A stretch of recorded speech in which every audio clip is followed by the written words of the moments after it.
बिस्मिल्लाहिर्रहमानिर्रहीम। अस्सलाम वालेकुम एवरीवन। उम्मीद है कि आप सब खैरियत से होंगे। आज की वीडियो का टॉपिक है ईडिपस रेक्स ड्रामे के अंदर मौजूद ड्रामेटिक आयरनी। आज की इस वीडियो में हमने 30 मार्क्स का जो सवाल आता है ईडिपस रेक्स से रिलेटेड कि ड्रामेटिक आयरनी का इस्तेमाल कैसे किया गया है इस प्ले के अंदर, इस ड्रामे के अंदर, उस पर डिटेल नोट लिखें या ईडिपस रेक्स के अंदर और डिफरेंट टाइप ऑफ आयरनीज़ भी इस्तेमाल की गई हैं। तो आज की इस वीडियो में हमने इस सवाल को सॉल्व करना है। इससे रिलेटेड हर चीज़ को देखेंगे कि अगर एग्ज़ाम में ये क्वेश्चन आ जाता है तो आप उसको कैसे ईजिली सॉल्व कर सकते हैं। पर आज की इस वीडियो की तरफ जाने से पहले मैं यूट्यूब पे आपको अपना चैनल दिखाना चाहती हूँ। BS English literature notes YouTube पे मेरा चैनल है जिस पर लिटरेचर और लिंग्विस्टिक्स के बेशुमार टॉपिक ऑलरेडी अपलोडेड हैं। और अच्छी बात यह है कि हर वीडियो के नोट्स उस वीडियो के डिस्क्रिप्शन बॉक्स में होते हैं। इंट्रोडक्शन रिलेटेड, समरी, एनालिसिस और different type of question same इसी टॉपिक से रिलेटेड अगर आपने देखने हो तो आप मेरे चैनल पे आके अपना टॉपिक सर्च कर सकते हैं और आपको ईजिली ये टॉपिक मिल जाएंगे। यहाँ पे सर्च का बटन होता है, आप इस पर क्लिक करेंगे और यहाँ पे अपना टॉपिक लिखेंगे, जनरल नाम ईडिपस में लिख देंगे तो आपको ये वीडियोस मिल जाएंगी। अब चलते हैं अपने आज के सवाल की तरफ, जिसमें हमने सबसे पहले स्टडी करना है कि आयरनी क्या होता है, आयरनी की कितनी टाइप्स हैं और ड्रामेटिक आयरनी क्या होता है। आयरनी बेसिकली एक ऐसी लिटरेरी डिवाइस है जिसके अंदर मुख्तलिफ तरह से मुतज़ाद बात यानी कि अपोजिट बात को पेश किया जाता है। जैसे कि आप के सामने कोई इंसान लेट आ रहा हो और आप उसको कहें कि आप तो बहुत जल्दी आए हैं, तो बेसिकली आप लफ्ज़ों के ज़रिए अपोजिट बात कह रहे हैं। तो यहाँ पे एक आयरनी है, और कौन सी आयरनी है? वर्बल आयरनी मौजूद है। इसी तरह अगर किसी भी पुलिस स्टेशन के अंदर डकैती हो जाती है तो ये भी एक आयरनिकल सिचुएशन है कि पुलिस स्टेशन या पुलिस का काम ही ये होता है कि वो इनजस्टिस को रोके या क्राइम्स को रोके, और अगेन उसी सेंटर के अंदर ये चीज़ हो जाए तो उसको हम आयरनी कहते हैं। ये एक ऐसी लिटरेरी डिवाइस है जो कि मुतज़ाद बात पेश करने के लिए, अपोजिट बात पेश करने के लिए राइटर इस्तेमाल करता है। और ड्रामेटिक आयरनी कौन सी टाइप ऑफ आयरनी है? ये एक ऐसी टाइप ऑफ आयरनी है जो किसी भी स्टोरी, किसी भी ड्रामा, किसी भी नॉवल के अंदर जब इस्तेमाल की जाती है जब ऑडियंस को तो सारी सिचुएशन के बारे में पता होता है, लेकिन जो करेक्टर्स ड्रामे के अंदर, नॉवल के अंदर, स्टोरी के अंदर एक्ट कर रहे होते हैं, प्ले कर रहे होते हैं करेक्टर्स को, उनको एक दूसरे की सिचुएशन या कौन सी सिचुएशन चल रही है उस बारे में नहीं पता होता। यानी कि ऑडियंस जो है वो ऐसा समझ लें कि ऊपर से सारे प्लॉट को देख रही होती है, उसको पता होता है कि विलन कौन है, हीरो कौन है, अच्छा कौन है, बुरा कौन है, लेकिन जो करेक्टर्स अंदर मौजूद होते हैं वो एम्बिग्विटी का शिकार होते हैं। उन्हें नहीं पता होता कि क्या चीज़ सही है और क्या चीज़ गलत है।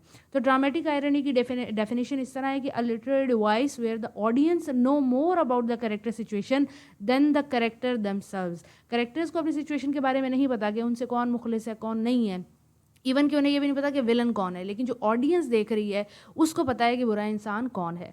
इसका फंक्शन क्या होता है, क्यों इस्तेमाल की जाती है? इसको इसलिए इस्तेमाल करती हैं ताकि ड्रामे के अंदर, नॉवल के अंदर, शॉर्ट स्टोरी के अंदर सस्पेंस को बनाया जा सके, प्लॉट के कुछ पॉइंट्स को हाईलाइट करें, टेंशन क्रिएट हो। इसके अलावा जो ऑडियंस है वो करेक्टर से कनेक्ट कर सके, उनके साथ सिंपथाइज कर सके।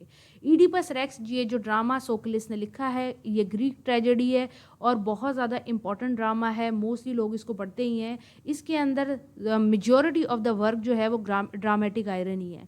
इसके अलावा इसके बाद जो वर्क आते हैं जैसे कि एंटिगोन या एंटिगनी जिसको कहते हैं, वो भी एक ड्रामेटिक आयरनी से ही रिलेटेड है। इसके अलावा ग्रीक टाइम पीरियड के अंदर ड्रामेटिक आयरनी बहुत ज़्यादा फोकस की जाती थी और बहुत ज़्यादा जो वर्क आपको मिलेंगे, इवन कि एरिस्टोटल जो कि हमें फिलोसफिकल डिबेट देते हैं लिटरेचर के ऊपर, वो कहते हैं कि ट्रेजिक प्लॉट के अंदर जो बेस्ट यूज़ होता है किसी भी लिटरेरी डिवाइस का वो ड्रामेटिक आयरनी है।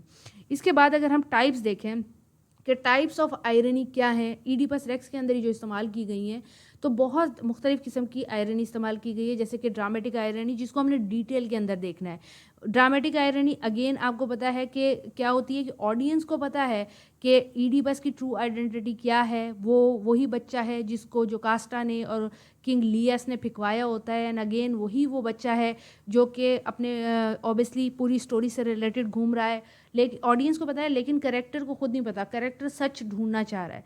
सिचुएशनल आयरनी भी आपको इसके अंदर बहुत ज़्यादा नजर आएगी। सिचुएशनल आयरनी यही है कि लियस और जोकास्टा अपने बच्चे को पहाड़ पे फिकवा देते हैं मरने के लिए और चाहते हैं कि वो बच्चा दूर हो जाए, लेकिन अल्टीमेटमली प्रोफेसी ने सच होना होता है और वो ईडिपस वही बच्चा निकलता है जिसने लियस का मर्डर होता है, लियस को मर्डर किया होता है जोकास्टा से शादी करने वाला। ये सिचुएशन की आयरनी है। इसके बल आयरनी बहुत ज़्यादा मौजूद है। वर्बल आयरनी की एक सिचुएशन ये है कि ईडिपस जब टेरेसिस की प्रोफेसी को सुनता है तो उसे कहता है तुम तो ब्लाइंड हो, तुम ब्लाइंड प्रॉफिट हो, तुम साइटलेस हो, तुम्हें नज़र नहीं आता, तुम विटलेस हो, दिमाग नहीं है तुम्हारे पास, तुम सेंसलेस हो, तुम में सेंस मौजूद नहीं और तुम ओल्ड मैन हो। लेकिन कहानी एंड के अंदर दिखाता है कि ईडिपस खुद ये सारी चीज़ें हो चुका होता है और असल में वो ट्रुथ को नहीं देख रहा होता, लेकिन टेरेसिस देख रहा होता है। अब जो हमारा मेन क्वेश्चन है ड्रामेटिक आयरनी, उसके अंदर हम सबसे पहले डाइव करते हैं, वो है ईडिपस का कर्ज।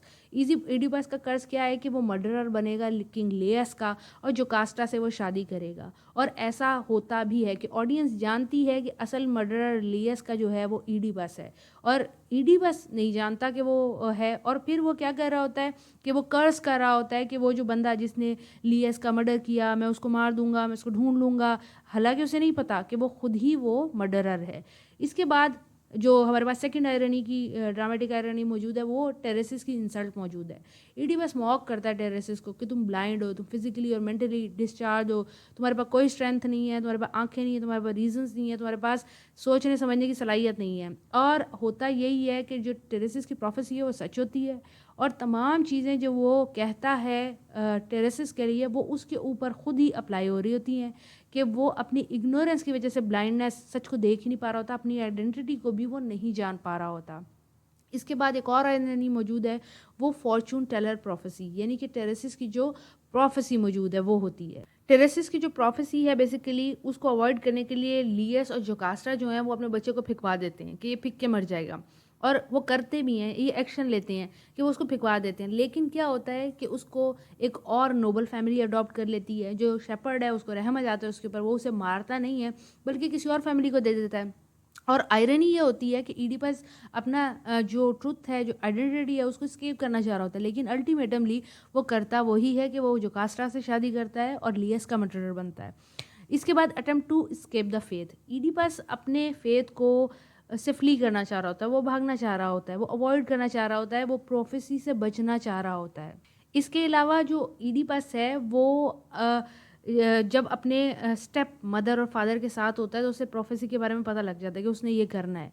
अब अपनी वो तो समझता है कि जो उसकी स्टेप मदर हैं, जो उसके जिन्होंने उसे अडॉप्ट किया हुआ पेरेंट्स हैं, वही उसके रियल माँ बाप हैं, तो उनकी किलिंग और उनसे शादी को अवॉइड करने के लिए वो अपने घर से भागता है और अल्टीमेटमली वो अपने बायोलॉजिकल फादर और मदर के जाके मत्थे लग जाता है और ये प्रोफेसी भी सच हो जाती है। ये आयरॉनिकल सिचुएशन है कि जिस चीज़ से वो भाग रहा है बेसिकली उसी की तरफ वो भाग रहा है। और ऑडियंस की अवेयरनेस भी एक आयरनी मौजूद है। आयरनी कैसे है कि ईडिपस सच की तलाश करना चाह रहा है, इसके अलावा वो सच ढूंढने के लिए हर जिद्दोजहद कर रहा है। यहाँ पे सोक्रेटिस जो है ड्रामेटिक आयरनी को बहुत अच्छे तरीके से दिखाता है और वो बताता है कि जो ऑडियंस है उसको पता है कि जो ऑडियंस बार बार ये कह रही है कि ईडिपस ये ना करे, काश ये ना करे, वो ना इतना खोजी हो, ना वो इतना इग्नोरेंट हो, ना वो अपनी पावर का इतना यूज़ करे कि अल्टीमेटमली वो उसका डाउनफॉल हो जाए। और होता भी ऐसा है, ऑब्वियसली सारे सिंपथाइज कर रहे होते हैं क्योंकि वो एक बहुत ही नोबल इंसान होता है और मुश्किलात मुसीबतों को अवॉइड करना चाह रहा होता है। लेकिन वो क्या करता है, अपने प्राइड की वजह से, अपनी इग्नोरेंस की वजह से और अपनी पावर की वजह से फंस जाता है। पॉइंट है वो है जोकास्टा की रीएश्योरेंस। जोकास्टा से जब ईडिपस पूछता है कि किंग लियस को मारने वाले की, या किंग लियस कैसा था, वो उसको मारने वाला कैसा था, तुम्हें कोई आइडिया है इस मर्डर के बारे में, तो जोकास्टा उसको बताती है कि जो किंग लियस था ना वो बिल्कुल तुम्हारे जैसा था। वो कहती है his build wasn't far from yours, यानी कि तुम उस जैसे लगते हो, जैसे तुम हो वैसा ही लियस था। अब यहाँ पे बेसिकली जोकास्टा को चौकन्ना हो जाना चाहिए था कि इतना सिमिलर इंसान है, ऑब्वियसली वो उससे शादी भी कर चुकी है और उसको प्रोफेसी के बारे में पहले पता होता है। और वो ये बात यहाँ पे कह भी रही है कि ईडिपस जो है वो तकरीबन अपने बाप जैसा, यानी कि लियस जैसा लगता है, जो कि उसको एक शक, उसके दिल में शक का बीज भी बो देता है। तो ये भी एक आयरॉनिकल सिचुएशन यहाँ पे मौजूद है। और यहाँ पे भी ईडिपस जो है वो अपनी प्रोफेसी को जानता होता है और रुकता नहीं है, अगेन वो कैरी करता है और कोशिश करता है कि वो सच की तलाश कर सके और सच निकाल के आ सके और मर्डरर को ढूंढ सके। ये तमाम की तमाम आयरनीज मौजूद हैं ईडिपस के अंदर और तमाम की तमाम ड्रामेटिक आयरनी है। उम्मीद है कि सवाल आपका सॉल्व हो गया होगा। इसके अंदर आप और एग्जांपल्स और कोटेशंस और साइटेशंस भी डाल सकते हैं इसको स्ट्रॉन्ग और सॉलिड बनाने के लिए, लेकिन ये तमाम आयरनी आपको इस ड्रामे, इस प्ले के अंदर मिल जाएगी। امید ہے کہ آپ کو آج کا سوال سمجھ آ گیا ہوگا. کوئی اور ٹاپک سجیسٹ کرنا چاہتے ہیں تو کمنٹ باکس میں بتا دیں. اگر ویڈیو پسند آتی ہے تو دوستوں کے ساتھ لازمی شیئر کریں. بہت سارے اسٹوڈنٹ ایسے ہیں جو چینل کو سبسکرائب کرنا بھول جاتے ہیں، تو کائنڈلی سبسکرائب کر لیں. اگلی ویڈیو تک کے لیے خیال رکھیں. اللہ حافظ.